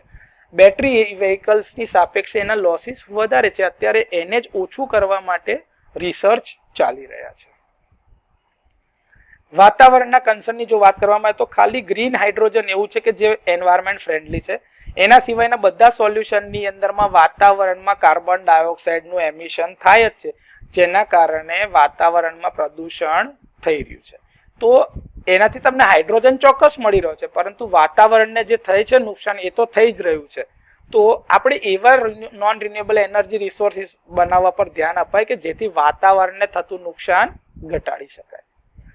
આગળ જે વાત કરીએ છીએ કોસ્ટ કમ્પિટિટિવનેસ વિથ અલ્ટરનેટિવ્સ, તો બેટરી ઇલેક્ટ્રિક વેહિકલ્સ છે, રિન્યુએબલ એનર્જી સ્ટોરેજ સિસ્ટમ છે, જે લિથિયમ આયન બેટરીની તમે વાત કરો છો અથવા તો લિથિયમ પોલિમર બેટરીઝ, આ બધા જે છે અત્યારે સસ્તા એટલે કે કોસ્ટ ઇફેક્ટિવનેસ અને કોસ્ટ કમ્પિટિટિવ સોલ્યુશન છે અને માર્કેટમાં જોઈતા પ્રમાણમાં એટલે કોમર્શિયલી બહુ જ મોટા પ્રમાણમાં એનું પ્રોડક્શન થઈ રહ્યું છે, એટલે કે એનો કોસ્ટ ઓછો છે. તો એવા કેસની અંદરમાં હાઇડ્રોજનને આ કોમ્પિટિશનમાં ઉતરવા માટે થોડી સ્ટ્રગલ કરવી પડે છે અથવા તો એના ઉપર ધ્યાન આપવામાં ઓછું બી આવી શકે, કેમ કે લોકો એ જલ્દી પ્રિફર કરશે નહીં. પરંતુ જેમ જેમ એનું પ્રોડક્શન મોટા સ્કેલ ઉપર થશે, અવેલેબિલિટી વધશે, એમ એનું પ્રોડક્શન કોસ્ટ ઘટી શકે છે. બીજું કે ભાઈ મેઇન વસ્તુ છે કે એને વાપરવા માટે પબ્લિકનો પરસેપ્શન ને એના માટે જરૂરિયાત અવેરનેસની છે. તો હાઇડ્રોજન ફ્યુઅલથી લોકો બહુ ઓછું માહિતગાર છે, કેમ કે અત્યારે આપણે જોવા જઈએ તો લોકો બેટરી વેહિકલ હજી બી ખરીદવામાં આનાકાની અથવા તો હેઝિટેશન કરી રહ્યા છે, કેમ કે એ હજી બી એટલું ઇઝીલી એને પરચેસ કરતા નથી. તો આ એક થોડાક ડિસએડવાન્ટેજ છે કે જેના આધારે તમને એને વપરાશ માટે અથવા તો એને ખરીદવા માટે થોડા ચેલેન્જીસ આવી શકે છે. અને એટલે જ એવું છે કે એનું એક્સેપ્ટન્સ જે છે થોડું લિમિટેડ છે. રિસોર્સિસ અને મટીરિયલના કન્સ્ટ્રેન્ટની જો વાત કરવામાં આવે તો હાઇડ્રોજનનું પ્રોડક્શન જે છે એને પ્લેટિનમ અથવા તો ઇરેડિયમ અથવા તો ફ્યુઅલ સેલ જે વપરાય છે, ઇલેક્ટ્રોલાઇઝર્સ છે, એ બહુ રેર છે અને એક્સપેન્સિવ એટલે બહુ જ મોંઘા છે. તો અત્યારે એના અલ્ટરનેટિવ ડેવલપ કરવા માટે પણ મહેનત થઈ રહી છે, જે આ બધા મટીરિયલ ઉપર આધારિત છે. તો એના ઉપરનું એમનું ડેવલપમેન્ટ કરવા માટે જે આધાર છે એ ઓછો કરવામાં આવે તો આનું પ્રોડક્શન વધારે સારું થઈ શકે છે. રેગ્યુલેટરી અને પોલિસી બેરિયર્સ, તો કે ભાઈ સરકારે એના માટે પ્રોડક્શન માટેનું એક ફ્રેમવર્ક તૈયાર કરવું જોઈએ, એના પ્રોડક્શન, એના ટ્રાન્સપોર્ટેશન, એના સ્ટોરેજ માટે, જેથી કરીને એનું વપરાશ સરળતાથી થઈ શકે અને એના માટે થોડી પોલિસી બનાવવી પડે. અને હજુ બી આ હજી ઉભરતા સ્ટેજમાં એટલે કે ઇવોલ્વિંગ સ્ટેજ ઉપર છે કે જેના ઉપર હજી બી આ રિસર્ચ ચાલી રહ્યા છે. બીજું કે ભાઈ એના માટેની કોન્સ્ટન્ટ પોલિસીઝ આપણે નક્કી નથી કરી શક્યા, ધારાધોરણ એટલે કે સ્ટાન્ડર્ડ્સ નક્કી નથી કરી શક્યા આપણા દેશમાં નહીં, બધા જ દેશમાં. અને એટલે જ હાઇડ્રોજનનું એડોપ્શન જે છે એ બહુ જ લિમિટેડ છે અત્યારના કેસમાં. Limited vehicle and equipment availability, તો કે ભાઈ હાઇડ્રોજન ફ્યુઅલ સેલ ઉપર ચાલતા વેહિકલ, હાઇડ્રોજન કમ્પેટેબલ ઇક્વિપમેન્ટ અત્યારે માર્કેટમાં ખૂબ જ લિમિટેડ માત્રામાં અવેલેબલ છે. તો એનાથી ચાલતા વેહિકલમાં સંખ્યામાં વધારો કરવામાં આવે અથવા તો એનું મેન્યુફેક્ચરિંગ વધારવામાં આવે બેટરી ઇલેક્ટ્રિક વેહિકલની સાપેક્ષે અથવા તો એ જ સ્કેલ ઉપર, તો આ વધારે સારું એક રિસોર્સ બની શકે છે. આ ઘણા બધા ડિસએડવાન્ટેજીસ અને લિમિટેશન છે હાઇડ્રોજન ફ્યુઅલની. પણ એના કરતાં વધારે ઓલ્ટરનેટિવ રસ્તાઓ આપણી પાસે છે અને આ જ બધી લિમિટેશનને ટેકલ કરવા માટે બી રસ્તાઓ છે. તો એ આપણે નક્કી કરવાનું છે કે આપણે હાઇડ્રોજન વાપરવો છે કે બીજા ઓલ્ટરનેટિવ પર જ કામ કરવું છે. કારણ કે હાઇડ્રોજન એ લાંબા ગાળે વાતાવરણમાં થતું પ્રદૂષણ બચાવશે અને વાતાવરણમાં વધારે સ્ટ્રોંગ, એફિશિયન્ટ, ઓછું પોલ્યુશન કરતો અને ઇઝીલી અવેલેબલ એવો ઉર્જાનો સ્ત્રોત બની રહેશે. તો આપણે એઝ અ હ્યુમન બિંગ અથવા તો એઝ એ એન્જિનિયર કે આપણું ફોકસ એના પર હોવું જોઈએ કે ભાઈ નવો મળતો એનર્જી રિસોર્સ કે જે વાતાવરણને બી પ્રદૂષિત ઓછું કરે અને એફિશિયન્સી સારી મળી શકે એવો એનર્જી રિસોર્સ વાપરી શકીએ. તો એના માટે અત્યારે ઘણા બધા દેશોમાં ઘણી બધી લેબોરેટરીમાં રિસર્ચ ચાલી રહ્યા છે કે જેથી કરીને ભવિષ્યમાં સસ્તું હાઇડ્રોજન ફ્યુઅલ સેલ મળી શકે. એની એપ્લિકેશન છે તો કે એની એપ્લિકેશન ટ્રાન્સપોર્ટેશનમાં છે, પાવર જનરેશનમાં છે, ઇન્ડસ્ટ્રીયલ એપ્લિકેશનમાં, એનર્જી સ્ટોરેજ એન્ડ ગ્રીડ બેલેન્સિંગમાં, રેસિડેન્શિયલ એન્ડ કમર્શિયલ હીટિંગમાં, એરોસ્પેસ અને સ્પેસ એક્સપ્લોરેશનમાં, પોર્ટેબલ પાવર સપ્લાય તરીકે, હાઇડ્રોજનનું ફીડસ્ટોક કરીને આપણે સિન્થેટિક ફ્યુઅલ બનાવી શકીએ છીએ, ખેતીવાડીમાં એગ્રીકલ્ચરમાં વાપરી શકાય છે, હાઇડ્રોજન ઇકોનોમી ડેવલપમેન્ટ બી કરી શકાય છે જેથી કાર્બન ક્રેડિટ આપી શકાય. આ એપ્લિકેશનને બી થોડી ડિટેલમાં જોવી હોય તો એ છે ફ્યુઅલ સેલ ઇલેક્ટ્રિક વેહિકલ, જેનો આપણે યુઝ કરીને ટ્રાન્સપોર્ટેશનમાં, ગાડીમાં, બસમાં, ટ્રકમાં બધી જગ્યાએ હાઇડ્રોજન ફ્યુઅલ સેલનો યુઝ કરીને ઇલેક્ટ્રિસિટી પ્રોડ્યુસ કરીએ અને લાંબા અંતરે જઈ શકે એવી અથવા તો બહુ જ ઓછું ફ્યુઅલ વાપરીને ઘણા લાંબા અંતરે જાય એવી રેન્જ મળી શકે એવા વેહિકલ બનાવવાની ઉપર આપણે ફોકસ કરી રહ્યા છે. અત્યારે ઓલરેડી આપણી પાસે અવેલેબલ છે હ્યુન્ડાઈની નેક્સો અને ટોયોટાની મિરાઈ. હેવી ડ્યુટી ટ્રાન્સપોર્ટેશનની અંદર માટે એટલે કે લાંબા મોટા ટ્રક, ટ્રેન અને બસ બધાની અંદરમાં હાઈ એનર્જી ડેન્સિટી અને ફાસ્ટ રિફ્યુલિંગ કેપેબિલિટી સાથે અવેલેબલ છે હાઇડ્રોજન ફ્યુઅલ સેલ ઉપર ચાલતા વેહિકલ્સ. તો ટ્રાન્સપોર્ટેશનમાં બી આ એક અગત્યનો ભાગ ભજવે છે હાઇડ્રોજન ફ્યુઅલ્સ.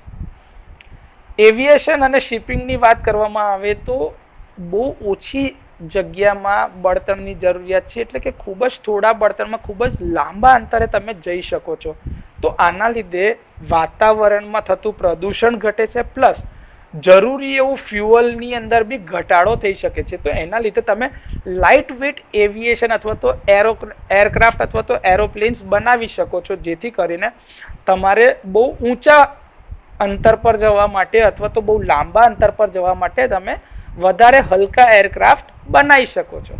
શિપિંગ અને મેરીટાઈમની અંદરમાં પણ તમે એનો ઉપયોગ કરી શકો છો, કારણ કે હાઇડ્રોજન અને એની બાય પ્રોડક્ટ જેમ કે એમોનિયામાં તમે એને સ્ટોર કરી રાખું છું, જે અત્યારે બળતણ તરીકે વપરાતા ફોસિલ ફ્યુઅલની સાપેક્ષે એક એમર્જિંગ ઓલ્ટરનેટિવ એટલે કે વિકલ્પ તરીકે ઉપયોગી થઈ રહ્યો છે, જેનો આપણે ઉપયોગ મેરીટાઈમ ઇન્ડસ્ટ્રીઝમાં, શિપિંગ ઇન્ડસ્ટ્રીઝની અંદરમાં કે જેના અંદર સૌથી વધારે કાર્બન ઉત્સર્જન થઈ રહ્યું છે એનો ઘટાડો કરવા માટે વાપરી શકીએ. પાવર જનરેશનમાં એવું છે કે ભાઈ હાઇડ્રોજન ફ્યુઅલ સેલની મદદથી તમે રેસિડેન્શિયલ, કમર્શિયલ અને ઇન્ડસ્ટ્રીયલ લેવલ ઉપર ઇલેક્ટ્રિસિટી અને હીટિંગ એપ્લિકેશનમાં પાવર જનરેટ કરી શકો છો.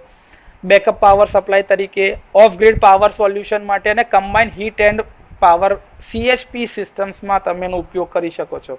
હાઇડ્રોજન પર ચાલતા ટર્બાઇન બી છે કે હાઇડ્રોજનની મદદથી જે કમ્બશન થઈ રહ્યું છે હાઇડ્રોજનનું, એના લીધે ગેસ ટર્બાઇન જે ઇલેક્ટ્રિસિટી પ્રોડ્યુસ કરી રહ્યા હતા હવે હાઇડ્રોજનની મદદથી એ ગેસની મદદથી ઇલેક્ટ્રિસિટી પ્રોડ્યુસ કરી શકે છે, જેના લીધે વાતાવરણમાં થતું કાર્બનનું ઉત્સર્જન ઘટાડી શકાય છે અને ખૂબ જ મોટા પ્રમાણમાં પાવર પ્રોડ્યુસ કરી શકાય. ગ્રીડ પાવર જનરેશનની વાત કરીએ તો ગ્રીડ સ્ટેબિલિટી અને સ્ટોરેજમાં એનો ઉપયોગ છે, કારણ કે જ્યારે જરૂર પડે ત્યારે તમે હાઇડ્રોજનની અંદરમાંથી એને પાવરને સ્ટોર કરી રાખો અને જરૂર પડે ત્યારે ઇલેક્ટ્રોલિસિસ પ્રોસેસ કરીને ફરીથી એને છૂટો પાડીને હાઇડ્રોજનને ફ્યુઅલ તરીકે વાપરો. તો આ રીતે હાઇડ્રોજનને સ્ટોર બી કરી શકાશે અને જરૂર પડે ત્યારે એને ફરીથી ઇલેક્ટ્રિસિટીમાં કન્વર્ટ બી કરી શકાશે, જેના કારણે તમે એના ડિમાન્ડના પીરિયડને ઘટાડી શકો છો. ઇન્ડસ્ટ્રીયલ એપ્લિકેશનમાં વાત કરીએ તો કે સ્ટીલ પ્રોડક્શનની અંદરમાં નેચરલ ગેસના એજન્ટ તરીકે સ્ટીલ મેકિંગ પ્રોસેસીસમાં કાર્બન ડાયોક્સાઇડનું જે એમિશન થઈ રહ્યું છે એ ઘટાડી શકાય છે. તો એ એક ફાયદો છે ભવિષ્યમાં. એ જ વાત કરીએ ઇન્ડસ્ટ્રીયલ એપ્લિકેશન્સમાં, કેમિકલ ઇન્ડસ્ટ્રીઝ હોય, ઓઇલ રિફાઇનિંગ હોય, એ બધી જગ્યા ઉપર હાઇડ્રોજન ફ્યુઅલ સેલ એ ભવિષ્યનો એક સ્ત્રોત છે કે જેનો ઉપયોગ કરીને તમે તમારી જે કંઈ બી ઇન્ડસ્ટ્રીયલ એપ્લિકેશન છે એનું સોલ્યુશન આપી શકો છો. એનર્જી સ્ટોરેજ અને ગ્રીડ બેલેન્સિંગની જે વાત કરીએ કે ભાઈ પાવર ટુ ગેસ અને ગેસ ટુ પાવરમાં ઇઝીલી કન્વર્ઝન થઈ શકે છે, એટલે જ હાઇડ્રોજન ફ્યુઅલ સેલ છે એ ભવિષ્યમાં સારામાં સારું સોલ્યુશન પ્રોવાઈડ કરી શકે છે.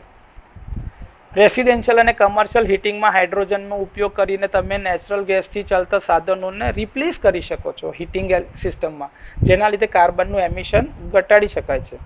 હાઇડ્રોજન બ્લેન્ડિંગની અંદરમાં તમે એનો ઉપયોગ કરો છો જેથી કરીને લો કાર્બન કન્ટેન્ટ હીટિંગ ફ્યુઅલની તરીકે હાઇડ્રોજનનો ઉપયોગ કરીને તમે ઘરમાં અથવા તો કમર્શિયલ બિલ્ડિંગમાં વાપરી શકો છો. હાઇડ્રોજન પર ચાલતા બોઇલર અને એના બર્નર બી તમે વસાઈ શકો અથવા તો ડેવલપ કરી શકો છો, જેના કારણે જ્યાં આગળ ભઠ્ઠી પર ચાલતી સાધનો જે છે જેનો તમે ઉપયોગ કરી રહ્યા છો ત્યાં કન્વેન્શનલ બોઇલર્સની જગ્યા ઉપર હાઇડ્રોજન બોઇલર્સ વાપરીને વધારે સારી એફિશિયન્સી ઉત્પન્ન કરી શકો છો અથવા તો હાઇડ્રોજનના મદદથી તમે વધારે એફિશિયન્ટ એનર્જી રિસોર્સ વાપરી શકો છો.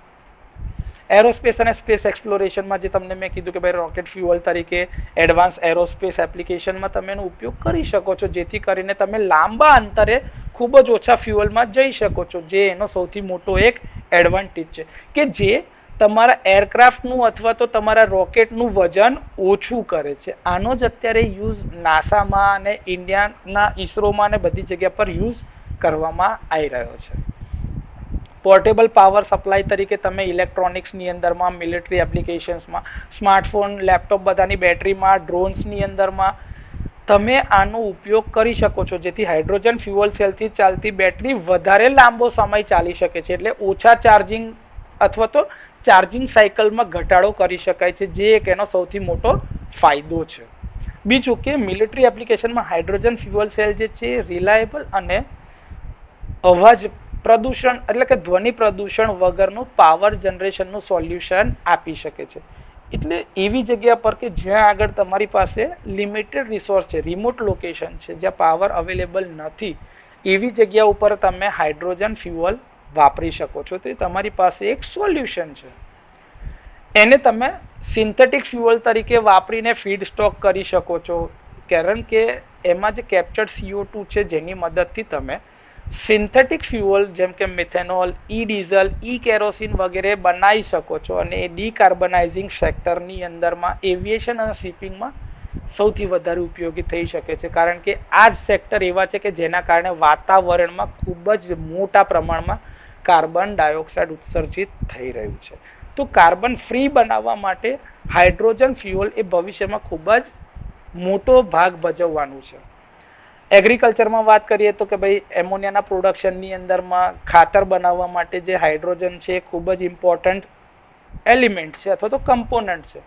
ગ્રીન હાઇડ્રોજનની મદદથી તમે ખેતી પ્રોસેસ વધારે સારી બની શકો છો, જેથી એક સસ્ટેનેબલ એટલે કે એવું સોલ્યુશન મળી શકે કે જે નિરંતર ચાલ્યા કરે. હાઇડ્રોજન ઇકોનોમી ડેવલપમેન્ટ જે તમને કીધું એ કે ભાઈ અત્યારના હવે ભવિષ્યની અંદરમાં હાઇડ્રોજન બધા જ સેક્ટરમાં ઉપયોગી થવાનું છે, અને એ ચોખ્ખો એક એનર્જી સોર્સ તરીકે ઉપયોગી થવાના કારણે બની શકે છે કે તમે એનર્જીનું ટ્રેડ કરો એકબીજા સાથે, તો હાઇડ્રોજન એક અલગ પ્રકારની ઇકોનોમી બની શકે છે. કેમ કે અત્યારે જેવું તમારે કશું ખરીદવું હોય તો તમે કેવા પૈસા આપો છો, એવી જ રીતે તમે હાઇડ્રોજન ઇકોનોમી અરસપરસ કે જ્યાં આગળ હાઇડ્રોજન ડેવલપમેન્ટ નહીં હોય અથવા તો હાઇડ્રોજન પ્રોસેસ નથી બની રહ્યું, કાં તો હાઇડ્રોજન એ ઉત્સર્જિત કરી શકતા નથી, કાં તો બનાવી શકતા નથી, એવા કન્ટ્રી પાસેથી તમે કંઈક પ્રોડક્ટ ખરીદો અને સામે તમે એને હાઇડ્રોજન આપો, તો એ ટ્રેડિંગ થઈ શકે છે. એટલે હાઇડ્રોજન ઇકોનોમીનું ડેવલપમેન્ટ કરી રહ્યા છે. બીજું કે આના લીધે વાતાવરણનું જે પ્રદૂષણ છે ઘટી રહ્યું છે, તો એ આગળ જતા એક ક્લીન સોર્સ ઓફ એનર્જી છે, જેના કારણે આગળ જતા ભવિષ્યમાં લોકો એને અપનાવશે, એના પ્રોડક્શનમાં વધારો કરશે, જેના કારણે એનો પ્રોડક્શનનો ખર્ચો ઘટશે અને લોકો હાઇડ્રોજન બનાવવા માટે એક સસ્ટેનેબલ ઇન્ફ્રાસ્ટ્રક્ચર એટલે કે એનું એક માળખું તૈયાર કરશે. મેજર અચીવમેન્ટ્સની વાત કરવામાં આવે તો હાઇડ્રોજન ફ્યુઅલ પર ચાલતા હાઇડ્રોજન બાઇક અને એટલે કે 2 વ્હીલર અને 3 વ્હીકલ જે છે એ physics department Banaras Hindu university દ્વારા ઓલરેડી ડેવલપ થઈ ગયા છે. હાઇડ્રોજન ફ્યુઅલ સેલનું રિફ્યુલિંગ સ્ટેશન ઓલરેડી લોન્ચ થઈ ગયેલું છે ફરીદાબાદ હરિયાણામાં, એ વર્કિંગ કન્ડિશનમાં છે.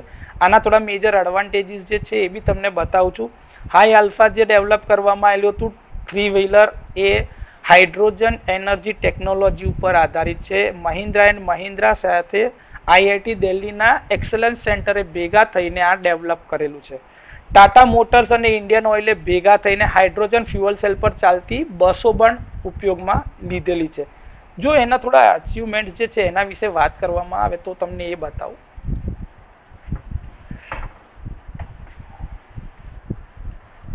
હા, કે જે વાત હું તમને કહેતો છે ટાટાએ જો આ તમારી પાસે પ્રેસ રિલીઝની અંદરમાં ટાટાની ઓફિશિયલ વેબસાઇટ ઉપર છે સપ્ટેમ્બર 25, 2023નું આ પ્રેસ રિલીઝ છે, જેમાં કહે છે કે ટાટા મોટર એ હાઇડ્રોજન ફ્યુઅલ સેલ પર ચાલતી બસો ઇન્ડિયન ઓઇલને ડિલિવર કરી. પહેલા આ પ્રકારની જો દેખાય છે આ એને ફ્લેગ ઓફ કરવા માટે આપણા જે મિનિસ્ટ્રી ઓફ પેટ્રોલિયમ ને નેચરલ ગેસના SM વૈદ્ય જે હાજર છે એ છે.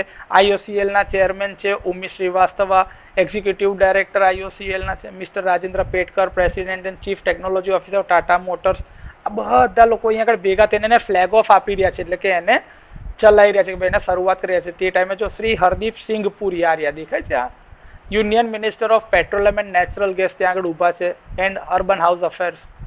તો આ બધા વ્યક્તિઓએ ભેગા થઈને આ વસ્તુની શરૂઆત, એટલે ઓલરેડી આપણે હાઇડ્રોજન ફ્યુઅલ સેલ પર ચાલતી મોટી ઇલેક્ટ્રિક બસીસ બી બનાવવાની શરૂઆત કરેલી છે ને ઓલરેડી એ ફંક્શનિંગમાં છે. ટાટા મોટર્સ અને IOCL ભેગા થઈને આ ટાટા મોટર્સની વેબસાઇટ ઉપર બી અવેલેબલ છે અને ઇકોનોમિક ટાઈમ્સની અંદર બી અવેલેબલ છે. જો તમે એનું સોલ્યુશન જે છે આ જો દેખાય છે, Indian Oil unveils India's first green hydrogen run bus that emits just water, કે એની બાય પ્રોડક્ટ તરીકે પાણી પેદા કરી રહ્યું છે. જો દેખાય છે એની આ બસ, આ જો આ બસ આ રહી દેખાય છે, ministry of power and natural gas લખ્યું છે આ. તો આ વસ્તુ એટલી જ સાચી છે કે જે ઓલરેડી મીડિયામાં બી આપણે આવી ગયેલું છે. બીજું કે ભાઈ ઓલરેડી સોનાલિકા ટ્રેક્ટર્સ બનાવતી જે કંપની છે એને બી હાઇડ્રોજન પાવર પર ચાલતા 3 વ્હીલર્સ બનાવેલા છે, કે જેની અંદરમાં 20 સાયન્ટિસ્ટ અને એન્જિનિયર જે સોનાલિકા ગ્રુપના છે એ અને BHU બનારસ હિન્દુ યુનિવર્સિટીના લોકોએ ભેગા થઈને 7 વર્ષ સુધી મહેનત કરીને આ પ્રોજેક્ટ બનાવ્યો છે, જેની અંદરમાં એક 3 વ્હીલર બનાવ્યું છે કે જે હાઇડ્રોજન ફ્યુઅલ સેલ પર ચાલે છે અને એના આધારે બાય પ્રોડક્ટમાં વોટર વેપર જ પ્રોડ્યુસ કરી રહ્યું છે. આ એના જે મેનેજિંગ ડાયરેક્ટર હતા દીપક મિત્તલ, એના જવાબમાં એણે આ વસ્તુ કીધેલી છે એના પોતાના ઇન્ટરવ્યુની અંદરમાં. એટલે કે ઓલરેડી આ વસ્તુ બનાવેલી છે સોનાલિકા ટ્રેક્ટર વાળાએ. જો લખ્યું છે this vehicle will reach a speed of 70 km/h and can fly in subzero temperatures as well. એટલે કે નેગેટિવ ટેમ્પરેચર, કે જ્યાં આગળ વાતાવરણમાં તાપમાન નેગેટિવ છે ત્યાં આગળ બી, એટલે 0 કરતાં બી ઓછા તાપમાન હશે ત્યાં આગળ બી આ ચાલી શકશે વેહિકલ, કે જે ડિસએડવાન્ટેજીસ હોઈ શકે થીજી જવાના કારણે, પણ એ પ્રોબ્લેમના બી સોલ્યુશન લઈ આવ્યા છે. આ એક લોકેશન છે જ્યાં આગળ તમારું ઓલરેડી ઇન્ડિયન ઓઇલનું R&D સેન્ટર જે છે એ અસ્તિત્વ ધરાવે છે. દેખાય છે સેક્ટર 13 ફરીદાબાદ હરિયાણામાં, એ છે એનું લોકેશન. જે મેં કીધું ને હાઇડ્રોજન ફ્યુઅલ સ્ટેશન બનાવેલું છે આ જો દેખાય છે 9 ઓક્ટોબરના દિવસે આ છે, દેખાય છે આર્ટિકલ ઓક્ટોબર 11, 2005 નો આર્ટિકલ છે આ ત્યારનું. આ એનું પ્રેસ રિલીઝ જે છે એ બી આપણી પાસે અવેલેબલ છે, જેનું આ પ્રેસ રિલીઝ હતું એ આ પ્રેસ રિલીઝની PDF આ તમારી સાથે હું શેર કરીશ તો તમને ખબર પડશે કે ભાઈ ડેવલપમેન્ટ કેટલું બધું છે હાઇડ્રોજનની માટે. બીજું મહિન્દ્રા અને મહિન્દ્રાએ જે આ હાઈ આલ્ફા કરીને જે 3 વ્હીલર બનાવ્યું હતું એ રીતે દેખાય છે, Mahindra high alpha hydrogen auto. આ ગોયન્કા જે એમના CEO છે એમણે આ વસ્તુ કીધેલી હતી. દેખાય છે આ હાઇડ્રોજન કોસ્ટિંગ ₹250 પર kg. દેખાય છે આ મિસ્ટર ગોયન્કા. આ હાઇડ્રોજન પર ચાલતું 3 વ્હીલર પણ એ લોકોએ બનાવેલું છે. આ જો 13 ડિસેમ્બર 2012 નું આર્ટિકલ છે. એટલે ઓલરેડી આ બધું ડેવલપમેન્ટ થઈ ચૂકેલું છે. જે તમને કહેતો તો આ રિસર્ચ આર્ટિકલની અંદરમાં જો દેખાય છે, હાઇડ્રોજન ફ્યુઅલ સેલ પર ચાલતા 5 બાઇક જે છે એ ચાલી રહ્યા છે ઓલરેડી. બનારસ હિન્દુ યુનિવર્સિટીની અંદરમાં જો એની આ હાઇડ્રોજન ફ્યુઅલની ટેન્ક છે કે જેની અંદરમાં હાઇડ્રોજનને સ્ટોર કરવામાં આવે છે અને એની મદદથી આ વેહિકલ ચાલી રહ્યા છે. જો આ એનો સ્ટોરેજ ને કેવી રીતે એનું ફ્યુઅલ્સના રોડ બનાવેલા છે એ છે. આ આખું રિસર્ચ આર્ટિકલ છે જેમાં ડિઝાઇન સ્પેસિફિકેશનની સાથે એનું વર્કિંગ મોડેલ જો આ દેખાય છે એનું આ 3 વ્હીલર ફિઝિક્સ ડિપાર્ટમેન્ટ BHUની મદદથી આ બનાવવામાં આવ્યું છે. તો 2 વ્હીલર 3 વ્હીલર અને 4 વ્હીલર જે બધા ચાલી રહ્યા છે હાઇડ્રોજન ફ્યુઅલ સેલ ઉપર જ. આ એનું રિસર્ચ આર્ટિકલ છે કે જેમાં એમને એકનોલેજ કર્યા છે, કોને કોને આમાં મદદરૂપ કર્યા છે, કોને કોને આમાં ફંડિંગ કર્યું છે, બધાને અહીંયા આગળ થેન્ક્સ કહેવામાં આવેલું છે, એકનોલેજ. આ રિસર્ચ આર્ટિકલ બી તમારી સાથે શેર કરીશ.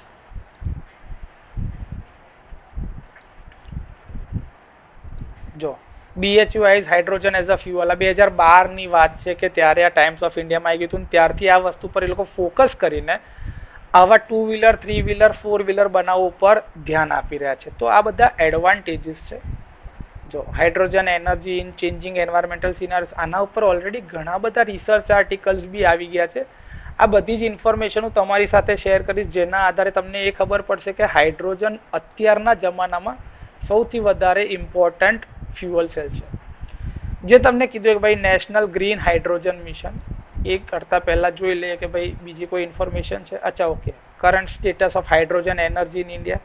તો India imports over 40% of primary energy needs બહારથી લાવે છે. પણ આપણે હવે હાઇડ્રોજનનો ઉપયોગ કરીને એનાથી બી ચાલતા એનર્જી વેહિકલ્સ બનાવી છે. સાથે સાથે બીજી ઇન્ડસ્ટ્રીયલ એપ્લિકેશનમાં બી હાઇડ્રોજનનો ઉપયોગ કરી રહ્યા છે.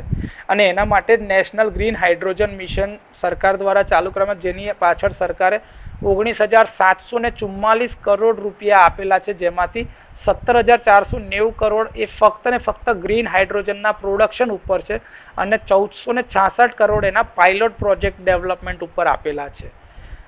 ઇન્ડિયાએ જે છે ટાર્ગેટ રાખ્યું છે 125 gigawatt of renewable energy capacity by 2030. એની અંદરમાં ગ્રીન હાઇડ્રોજનનું પ્રોડક્શનને બી ધ્યાન પર લીધેલું છે, જેના આધારે ભવિષ્યની અંદરમાં બહુ મોટા અમાઉન્ટમાં જોબ્સ પણ ક્રિએટ કરવાના છે.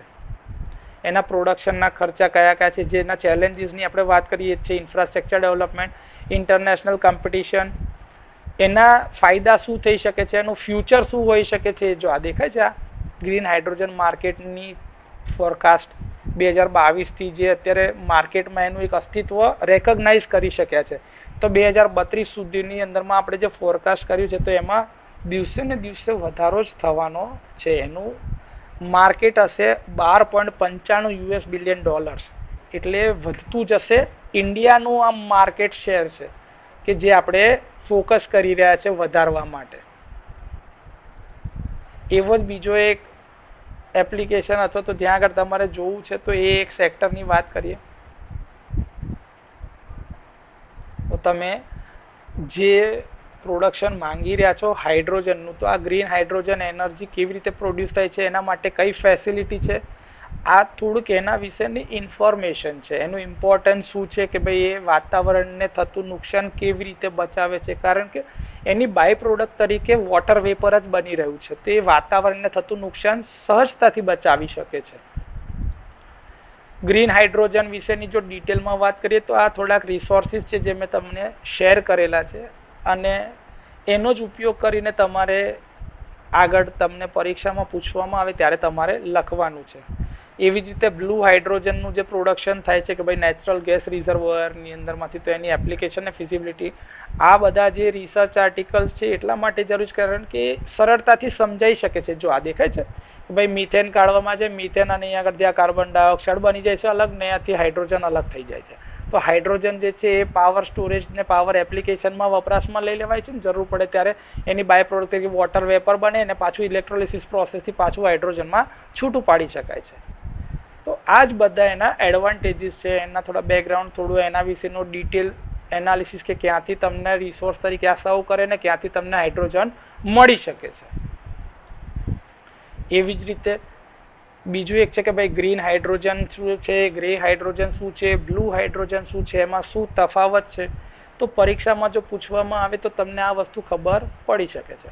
તો કે ભાઈ ગ્રે હાઇડ્રોજન જે છે એ સૌથી વધારે જૂના સમયથી વપરાશમાં લેવાતો હાઇડ્રોજન ફેમિલીનું એક તત્વ છે કે જેનો ઉપયોગ આજે બી આપણે કરી રહ્યા છે, કે જેની અંદરમાં હંમેશા આપણે સ્ટીમ મિથેન રીફોર્મિંગનો ઉપયોગ કરીએ છીએ એસએમઆર ટેકનોલોજીમાં. એટલે કે ભાઈ જે તમારું ગેસિયસ ફોર્મ છે મિથેન, ઇથેન, પ્રોપેન, બ્યુટેન, એની અંદરમાંથી કાર્બનિક તત્વને છૂટા પાડીને તમે એમાંથી હાઇડ્રોજન એક્સટ્રેક્ટ કરી રહ્યા છો. બ્લુ હાઇડ્રોજન જે તમને કીધું કે બ્લુ હાઇડ્રોજન છે લાઇક ગ્રે હાઇડ્રોજન એસએમઆર ટેકનોલોજીમાંથી, પણ આમાં હાઇડ્રોજનને કેપ્ચર કરવામાં આવે છે અને CO2 ને છૂટો પાડવામાં આવે છે. આને ઉપયોગ કરીને તમે બ્લુ હાઇડ્રોજન ડેવલપ કરી રહ્યા છો. ગ્રીન હાઇડ્રોજનની અંદર જે તમને કીધું કે તમારી આજુબાજુ જે વાતાવરણમાં જે પાણી મળી રહ્યું છે એમાંથી ઇલેક્ટ્રોલિસિસ પ્રોસેસથી હાઇડ્રોજન અને ઓક્સિજનને છૂટા પાડવામાં આવે છે, અને એ જે છૂટો પડેલો હાઇડ્રોજન છે એનો આપણે ઉપયોગ કરી રહ્યા છે સોર્સ તરીકે અથવા તો જનરેટિંગ રિસોર્સ તરીકે. તો આ રીતે ગ્રીન હાઇડ્રોજન, બ્લુ હાઇડ્રોજન અને ગ્રે હાઇડ્રોજન અલગ અલગ પ્રકારના હાઇડ્રોજન તત્વો આપણે જોઈ શકીએ છીએ. જે આ ટાઈપ્સ ઓફ હાઇડ્રોજન ફ્યુઅલ્સ જે છે, જેમાં ગ્રીન હાઇડ્રોજનની વાત કરીએ તો ભાઈ ઇલેક્ટ્રોલિસિસ પ્રોસેસથી પાણીમાંથી તમે ઇલેક્ટ્રિસિટી જનરેટ કરી શકો છો, અને એમાંથી કાર્બન ઇન્ટેન્સિટી અલ્ટિમેટલી ડિપેન્ડ જે કરે છે કાર્બનની ન્યુટ્રાલિટી પર આધારિત છે, અને જે એનર્જી પ્રોડ્યુસ થઈ રહી છે એમાં ક્યાંય કાર્બનનું ઉત્સર્જન નહીં થતું હોવાના કારણે it is a greener form of energy, અને એના જ લીધે વાતાવરણને કોઈ જાતનું નુકસાન થતું નહીં હોવાના કારણે આપણે એને ગ્રીન હાઇડ્રોજન કીધું છે. જ્યારે બ્લુ હાઇડ્રોજનની અંદરમાં ગેસ અથવા તો કોલસો જે છે એના ગેસિફિકેશનની અંદરથી કાર્બન કેપ્ચર અને એના સ્ટોરેજના આધારે અથવા તો કાર્બન કેપ્ચરના યુસેજના આધારે તમે કાર્બન એમિશનને ઘટાડી રહ્યા છો. પરંતુ આમાં કાર્બન ડાયોક્સાઇડ તો બની જ છે, એટલે આને બ્લુ હાઇડ્રોજન કહેવામાં આવે છે. અને ગ્રે હાઇડ્રોજનની અંદરમાં કોલસો અથવા તો લિગ્નાઇટની અંદર જે ગેસિફિકેશન થાય છે, જેના કારણે સ્ટીમ મિથેન રીફોર્મેશન થવાના કારણે જે તમારું મિથેન છૂટો પડે છે અને એની અંદરમાંથી કાર્બનને છૂટો પાડી અને હાઇડ્રોજનને અલગ પાડવામાં આવે છે, આને ગ્રે હાઇડ્રોજન તરીકે ઓળખવામાં આવે છે. તો આ રીતે અલગ અલગ પ્રકારના હાઇડ્રોજન ફ્યુઅલ્સ જે છે એનો આપણે ઉપયોગ કરી શકીએ છીએ. આ થોડા રેફરન્સીસ છે કે જેની મદદથી આ પ્રેઝન્ટેશન તૈયાર કરવામાં આવ્યું છે. Thank you for patience listening. Hope કે તમને પરીક્ષામાં વધારે કામ લાગશે.